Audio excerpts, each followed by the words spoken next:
Halo, selamat pagi pemirsa. Bagaimana kabarnya hari ini? Semoga selalu sehat, selalu lancar semua urusannya, termasuk bagi pemirsa di rumah yang beragama Muslim, beragama Islam. Semoga juga selalu lancar menjalankan ibadah puasanya sampai hari kemenangan tiba nanti.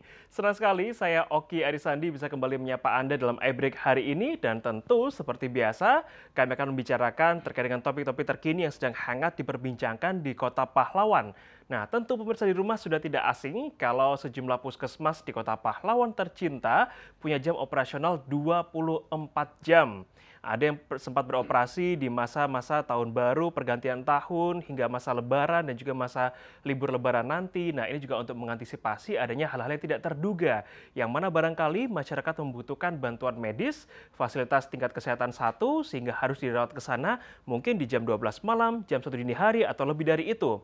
Namun ternyata yang mengejutkan adalah ketika beberapa hari terakhir di akhir bulan Februari kemarin, kawan-kawan Komisi D DPRD Kota Surabaya ini sidak melakukan inspeksi mendadak ke sejumlah puskesmas, dan ternyata ditemukan ada yang pagarnya tergembok, terkunci rapat, atau tidak ada dokter yang standby karena harus on call, hingga hal-hal lain yang sepertinya harus menjadi evaluasi terkait dengan bagaimana kesiapan puskesmas di Kota Surabaya untuk beroperasi selama 24 jam. Lantas seperti apa temuan-temuan dari kawan-kawan Komisi D DPRD Kota Surabaya? Kami akan membicarakannya dengan dua narasumber yang sudah menemani saya pagi hari ini. Pertama ada Dr. Akmariwata Kadir, Ketua Komisi D DPRD Kota Surabaya. Selamat pagi, Dok. Pagi, Mas. Kabar sehat, Dokter? Aduh, sehat-sehat. Alhamdulillah harus sehat. ini. Puasa harus tetap sehat, betul. Ya. Dan juga ada yang jauh-jauh dari Bangkalan, Madura datang ke Kota Surabaya. Ada Pak Surakim Abdul Salam, pengamat kebijakan publik. Selamat pagi, Pak Rokim. Pagi, Mas Oki. Sehat, nggih? Alhamdulillah, Ramadan sehat. Ramadan sehat, walaupun harus menempuh jembatan Suramadu, Pak Rokim.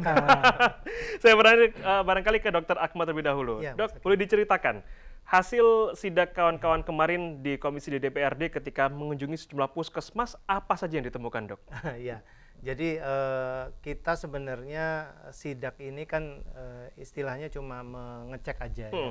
Jadi karena berawal dari kebijakan BPJS Ya. bahwa ada 144 penyakit yang harus dilayani di puskesmas. Betul. Jadi kalau 144 penyakit termasuk hipertensi nih, Cak Rokim, termasuk hipertensi, diabetes. Kalau yang hipertensinya masih dalam batas-batas normal atau riwayat hipertensi, dia enggak apa-apa, itu dia kalau ke rumah sakit pasti ditolak. Jadi sebenarnya kata-kata ditolak itu bukan rumah sakitnya nolak, tapi BPJS-nya yang menolak, karena rumah sakit kalau menerima BPJS itu klaimnya akan pasti ditolak oleh BPJS. Betul. Sehingga kalau pasiennya mampu berobat umum pasti diterima, walaupun jam 1 malam, jam 2 malam, itu pasti mereka rumah sakitnya pasti terima kalau umum ya. Nah, jadi berawal itu, jadi kita Surabaya ini alhamdulillah punya sejak November 2022 itu sudah ada instruksi Pak Wali menginstruksikan seluruh puskesmas di Surabaya, 63 puskesmas itu buka 24 jam. Nah, jadi kita mau ngecek nih kesiapan puskesmas, di mana enggak mungkin ya kalau 144 penyakit itu mereka sakit malam-malam terus mereka ke rumah sakit kan enggak mungkin, mereka harus ke puskesmas. Betul. Dan kita punya program yang bagus nih, puskesmas buka 24 jam. Nah, itu jadi kita cek ulang, ya ternyata ya kita dapatkan tidak sesuai harapan gitu ya. Jadi puskesmas itu Mas ya, ada puskesmas yang memang rawat inap. Jadi kalau rawat inap mereka harus 24 jam, itu ada sekitar 23 puskesmas. Gitu. Dan sisanya 40 itu puskesmas rawat jalan. Nah, jadi perbedaannya sebenarnya SDM ya, jumlah SDM yang paling banyak. Nah, ketika kita lihat puskesmas rawat inap, jadi sebenarnya buka cuma pagar tertutup, jadi tidak terbuka ya. Nah, kemudian pagar tertutup, jadi kita buka bisa, jadi tidak tergembok nih.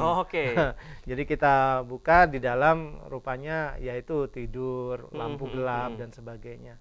Nah, ini istilahnya sebagai puskesmas yang sudah menobatkan 24 jam, harusnya tidak seperti itu kan ya. Nah, kemudian ada lagi kita cari yang puskesmas rawat jalan, itu malah digembok. Sudah nggak isyarat halus lagi. Iya, ternyata jadi ada juga dokternya on call ya, dokternya on call. Jadi dia standby tapi perawatnya ada di situ, nanti habis itu ditelepon baru dokternya datang, atau saya enggak tahu, kita belum tindak lanjutin lagi apakah nanti dokternya juga obatnya juga on call, pemeriksaannya on call, kan enggak boleh gitu juga ya. Iya, betul. Jadi harusnya ya tetap harus datang walaupun ini. Nah, ini jadi akhirnya kita beberapa puskesmas itu yang kita datangi. Jadi kita tidak lanjutin lagi. Jadi memang ya udah kita panggil aja, nanti kita undang seluruh puskesmas dan dinas untuk kita evaluasi. Jadi memang hasil evaluasi memang banyak kendala, Mas Oki ya. Jadi banyak kendala. Nah, ini yang kita terus untuk sementara. Jadi karena puskesmas yang rawat jalan ini kan SDM-nya sedikit. Jadi kita ya wajar juga. Kalau rawat jalan tuh dokternya tuh antara 3 sampai 5, kadang 4. Nah, kalau sakit satu yang kalau buka 24 jam sudah kerja rodi tuh.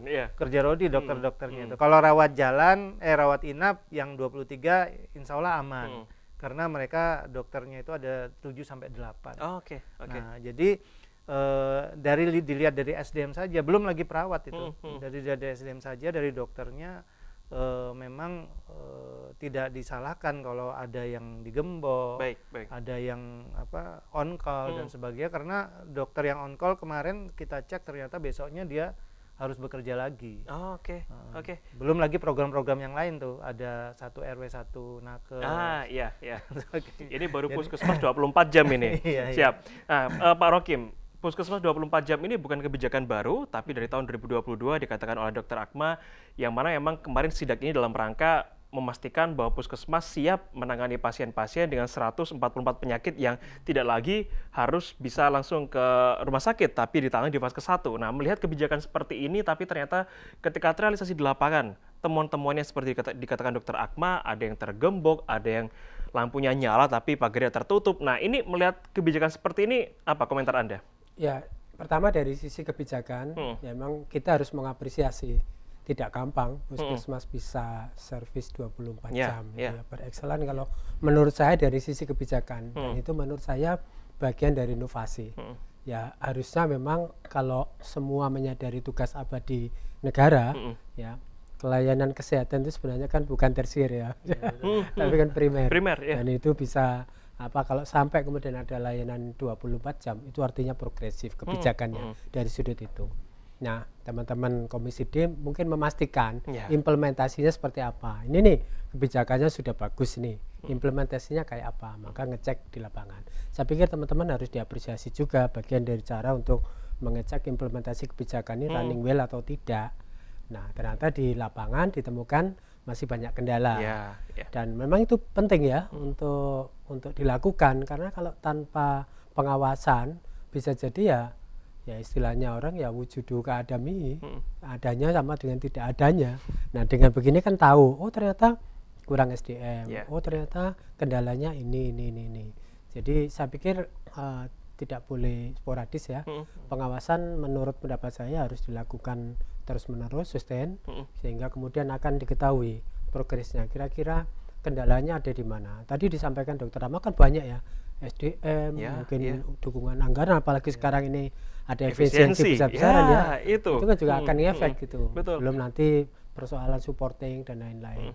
Saya kira kalau memang Pemkot serius, memang ingin menjalankan tugas abadi ini, pertama saya appreciate, yang kedua memang harus ditingkatkan pengawasannya itu supaya kemudian bisa ditemukan titik-titik kendalanya itu di mana saja. Nah, dengan begitu insya Allah kebijakan ini tidak hanya indah di kertas, tapi juga indah di lapangan. Siap. Barangkali semangatnya sangat bagus, di mana memastikan bahwa seluruh masyarakat di Kota Pahlawan yang membutuhkan penanganan medis di fasilitas kesehatan tingkat 1 ini bisa teratasi kapanpun mereka butuhkan, bahkan di tengah malam, dini hari. Tapi ternyata kini aplikasi di lapangan masih ditemukan 1, 2, 3 kekurangan yang rasanya perlu diperbaiki ke depannya. Nah, kira-kira seperti apa nanti sikap dari kawan-kawan dinas kesehatan atau barangkali dari kepala puskesmas?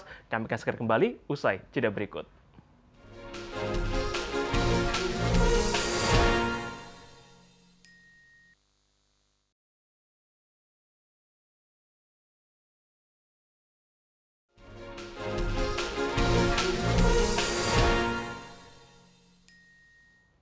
Pemirsa, Anda kembali bersama kami di iBreak. Kami masih membicarakan terkait dengan bagaimana kesiapan puskesmas di Kota Surabaya untuk bisa buka atau beroperasi selama 24 jam di tengah kawan-kawan Komisi D kemarin baru saja melakukan sidak dan ditemukan sejumlah kekurangan-kekurangan, baik itu dari segi SDM ataupun fasilitas yang masih kurang memadai. Nah, sebelumnya kawan-kawan Komisi D sudah memanggil Dinas Kesehatan dan juga termasuk Kepala Puskesmas di Kota Surabaya. Hasilnya, Dok, dari evaluasi yang disampaikan, bagaimana sikap kawan-kawan dari Dinas Kesehatan atau bahkan Kepala Puskesmas? Ya, jadi pada umumnya itu Kepala Puskesmas menyadari itu. Jadi menyadari mereka, kemampuan mereka terhadap instruksi supaya buka 24 jam itu sangat terbatas. Jadi didapatkan, yaitu tadi sempat saya katakan ada dokter yang cuma 3 orang, satunya sakit sudah susah dia, atau 4 orang. Nah ini terlalu pas-pasan ini ya dokternya. Kemudian ada yang puskesmas rawat jalan yang memang dia posisinya, ada yang cagar budaya juga ndak bisa diapa-apain ya. Kemudian posisinya ya ndak bisa berkembang karena terlalu kecil dan sebagainya. Jadi para kepala puskesmas sebenarnya intinya siap asal memang mereka fasilitas dan SDM itu diinikan. Kemudian lagi kemarin juga ada supir ambulan yang merangkap jadi jadi supir ambulannya merangkap jadi security ya. Jadi kalau nanti dia ngantar ambulan jadi security yang berjaga. Jadi kemudian ada yang kenapa ditutup pagarnya karena di situ suka hilang sepeda motor. Ya. Nah, jadi karena security-nya ndak ada, terutama yang rawat jalan ini, yang memang SDM-nya sangat terbatas gitu ya. Jadi kemarin kita sepakati dari data juga ternyata yang puskesmas yang buka 24 jam khususnya yang rawat jalan itu pasiennya rata-rata ada yang 10. Itu kita cek juga di warga, ternyata mereka malas gitu ya ke situ kalau malam-malam karena ya pagar tertutup itu dan sebagainya. Jadi akhirnya lebih ke puskesmas di yang lain kalau warga bilang. Tapi intinya sebenarnya kalau misalnya itu konsisten, otomatis warga juga pasti akan ini kan melihat, oh ini ternyata ada dokternya. Kalau belum sudah sering tidak ada dokternya, otomatis kan warga juga skeptis duluan. Nah ini juga jadi permasalahan kenapa kok data itu. Tapi sementara ini kebetulan juga bulan Ramadan, jadi ini kemarin Kepala Dinas Bu Nani ini ingin melakukan evaluasi. Jadi sementara di bulan Ramadan ini mereka yang rawat jalan itu close sampai malam aja dulu, sampai malamnya. Kemudian nanti dari jam 8 sampai pagi itu tutup dulu sementara, tetapi yang 23 yang rawat inap tetap buka. Sambil kami nanti akan mengecek data SDM kesiapan dengan anggarannya. Jadi anggarannya juga dilihat apakah instruksi wali kota, karena kita pingin Komisi D ini pingin supaya program ini berlanjut.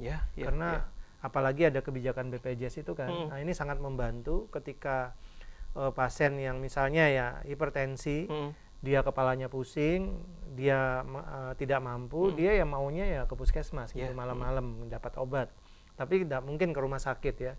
Akhirnya kalau puskesmas tutup, dia pasti cari rumah sakit puskesmas yang jauh. Nah, ini kan transportasi lagi. Betul. Ini masih salah satu contoh kasus. Nah, jadi supaya itu, jadi kita nanti setelah puasa ini mudah-mudahan program ini bisa berjalan terus. Bagaimana, apakah nanti SDM, jadi apakah pelan-pelan nanti puskesmas yang rawat jalan ini yang sudah cukup mumpuni, sudah ada tambahan SDM itu dibuka pelan-pelan satu demi satu, sehingga instruksi wali kota ini tidak mandul gitu ya. Ya itu tadi yang kata Cak Rocky, cuma bagus di kertas aja, tapi implementasinya tidak ada gitu. Jadi ini yang kita evaluasi sehingga nanti 1-2 bulan mungkin tahun ini kita sudah maksimal optimal untuk pelayanan di puskesmas 24 jam lagi. Amin. Harapannya seperti itu. Pak Rokim, kalau kita berbicara masalah ego kita kalau dalam dunia olahraga, misalkan ego lifting ini normalnya kita cuma mampu angkat beban 10 kilo, tapi karena kita ego, entah ingin pamer atau seperti apa, kita memaksakan diri angkat 2 kali lipatnya. Nah, barangkali ego governance ini juga ada, Pak Rokim. Jadi membuat kebijakan karena tidak ingin kalah saing dengan daerah sebelahnya atau seperti apa, sehingga tanpa melihat kondisi di lapangan, barangkali kita seperti ini membuka puskesmas 24 jam. Kita tanpa tahu manpower-nya seperti apa, apakah sanggup atau tidak. Nah, Anda melihat kebijakan ini sebagai satu hal yang terkesan dipaksakan atau memang dibutuhkan oleh warga Surabaya? Kalau saya ya melihat konteks kota Surabaya, menurut saya tidak. Karena kemampuan APBD kota Surabaya itu di atas rata-rata daerah lain. Masyarakatnya juga masyarakat urban. Jadi untuk konteks Surabaya menurut saya sudah sepatutnya, sudah sewajarnya, bahkan menurut saya kebutuhan itu. Kalau daerah-daerah lain mungkin bisa jadi bahasa dipaksakan itu bisa diterima. Kalau Surabaya menurut saya sudah sepatutnya dan sudah sewajarnya. Tinggal sekarang bagaimana caranya agar implementasi di lapangan tadi itu running well. Ya, jadi dukungan terutama ya menurut saya pendanaan penting, SDM penting, alat kelengkapan penting ya, yang pokok-pokok begitu itu bisa dipastikan. Ya memang menurut saya itu tugas pemimpin, tidak boleh asal ingin saja lalu kemudian masalah di lapangannya tidak diempati, maksudnya perintahnya 24 jam tapi dukungan sarana, SDM, anggaran, apalagi sekarang ini menurut saya juga harus hati-hati ya. Semangat efisiensi ini menurut saya semestinya tidak menyasar terkait dengan tugas-tugas pokok kenegaraan. Yang saya sebut, kenapa itu tugas pokok? Ya kesehatan, pendidikan, pangan itu tugas abadi. Betul. Siapapun rezimnya, dia akan menjalankan perintah konstitusi itu. Sehingga ya harus juga disikapi dengan lebih bijaksana ya. Karena memang kalau anggaran tidak ada, yang terjadi ya seperti yang disampaikan Dr. Akmal tadi. Orang SDM-nya tidak lengkap, dokternya kurang, perawatnya kurang. Nah, itu pasti akan berpengaruh terhadap proses implementasi tadi itu. Nah, jangan sampai kemudian ekspektasi masyarakat sudah tinggi bahwa kalau saya ada apa-apa, saya bisa ke puskesmas terdekat, ternyata di sana kosong, tidak ada. Nanti kalau lama-lama seperti itu, citra Pemkot sendiri juga yang akan rugi. Ini apa-apaan? Oh, kebijakannya begini kok ternyata tidak ada. Nah, jangan sampai masyarakat punya anggapan seperti itu. Menurut saya dokter on call boleh, selama ini juga memang berlaku ya di mana-mana. Tapi minimal buka itu bahwa orang bisa hadir di puskesmas ketika kemudian dia membutuhkan itu kan anytime gitu. Betul. Bahwa nanti di sana ternyata SDM-nya kurang, paling enggak ada yang menemui gitu. Penting bagi saya untuk menjaga komunikasi itu. Jangan sampai nanti puskesmasnya gembokan, lalu tidak ada yang bisa menjelaskan ini seperti apa. Akhirnya kemudian apatis masyarakat nanti. Betul. Jadi kalau sampai antras kepada pemerintah kota, itu yang saya khawatirkan. Gitu. Jadi penting untuk diperhatikan soal jangan sampai publik dan masyarakat Surabaya antras. Dipikir itu janji-janji manis, ternyata faktualnya tidak seperti itu. Oke, siap. Jadi pemerintah penting rasanya untuk menjaga tingkat kepercayaan publik juga tingkat kepuasan publik di tengah masa efisiensi anggaran seperti saat ini. Kalau tadi Dr. Amar mengatakan bahwa masalah SDM, masalah fasilitas penunjang. Nah, ini erat kaitannya dengan anggaran. Kalau ditambahkan manpower-nya, otomatis anggarannya juga akan bertambah. Sementara pemerintah pusat sudah memotong habis-habisan anggaran-anggaran untuk transfer ke daerah atau bahkan ke kementerian dan lembaga. Nah, ini seperti apa rencana ke depan? Kami akan segera kembali sesaat lagi.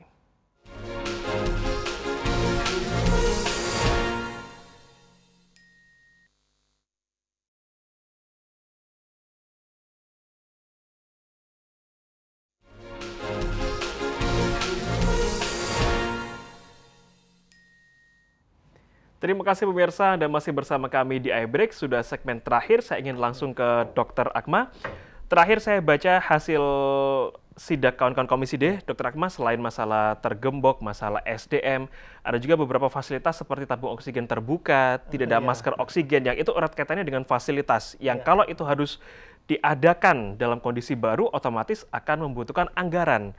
Nah, di tengah masa efisiensi anggaran seperti saat ini, rencana Pemkot seperti apa, Dok, menyikapi keterbatasan SDM, keterbatasan fasilitas? Kalau mau ditambah, otomatis anggaran juga akan bertambah, tapi sementara sekarang harus efisiensi. Jadi sebenarnya Puskesmas Kota Surabaya ini seperti banyaknya kota-kota yang lain itu sudah BLUT ya.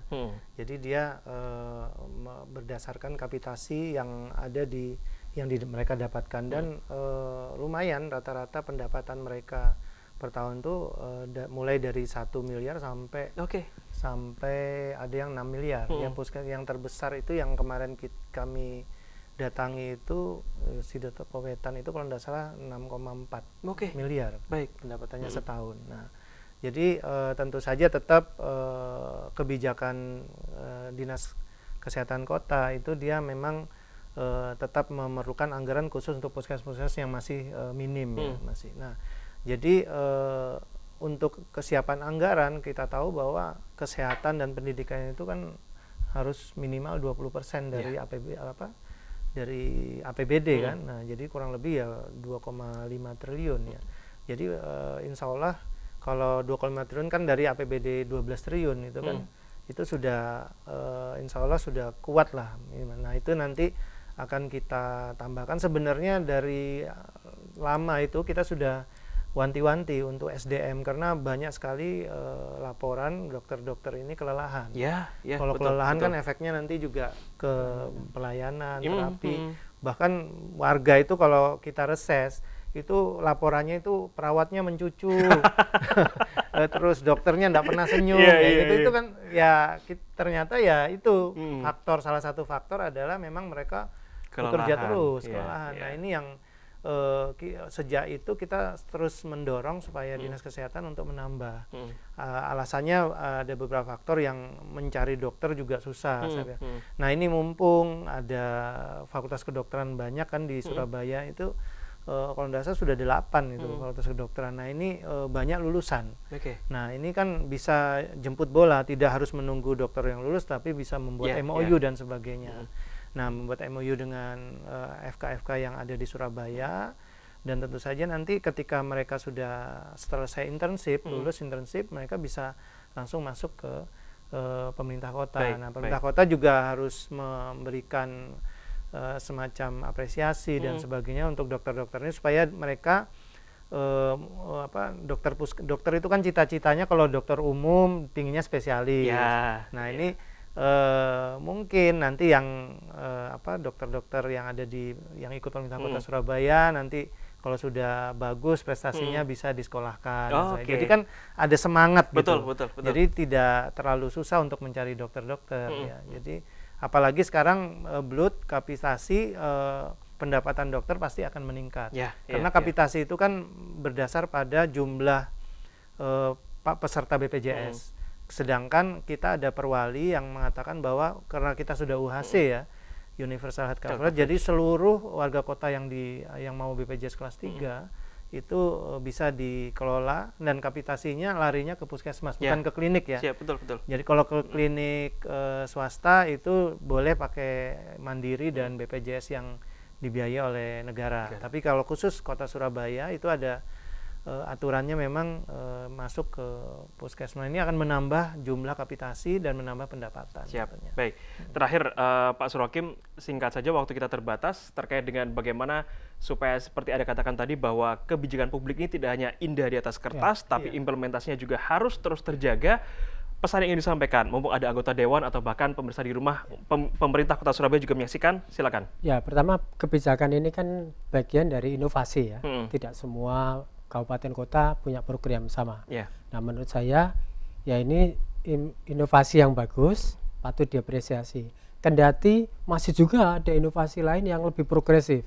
Ini kan baru layanan 24 jam. Tapi di beberapa negara maju ada yang layanan dokter jemput bola ke warga. Nah, ini masih tahap di sini nih. Tapi ini aja di kita ini masih sudah luar biasa ini. Makanya kemudian inovasi ini tidak boleh berhenti di kebijakan, tapi harus kita implementasikan dengan baik. Nah, situasinya memang tidak mudah hari ini karena ada situasi polisi nasional efisiensi yang menurut saya memang akan memukul ya, termasuk karena apa? Sektor kesehatan ini bayangkan ya, saya mungkin bukan berlatar belakang medis, tapi bayangkan kalau kemudian obat dipotong separuh, itu kan juga berbahaya. Nah, saya kira hal-hal seperti itu juga perlu difikirkan supaya kemudian efisiensi tidak berdampak yang yang membahayakan ya terkait dengan layanan ini. Dan kita harus optimis ya bahwa apapun yang namanya policy itu mesti harus dihadapi dengan optimis. Ya, seberapapun beratnya, kita kalau punya pikiran yang positif pasti akan ketemu kreativitas dan jalan keluar. Dan saya meyakini itu pemerintah kota, teman-teman Dewan, DPRD Kota Surabaya, Komisi D, insya Allah kalau semangatnya positif, menyalakan obor penerang itu pasti akan ketemu di balik kesulitan-kesulitan itu, dan pada akhirnya kebijakan ini akan betul-betul indah untuk kita semuanya. Amin. Itu yang tentu kita harapkan semua, Pak Surokim. Dan barangkali kalau tadi dikatakan bahwa memang kebijakan Puskesmas buka 24 jam ini adalah baik untuk semua, baik untuk masyarakat Kota Surabaya.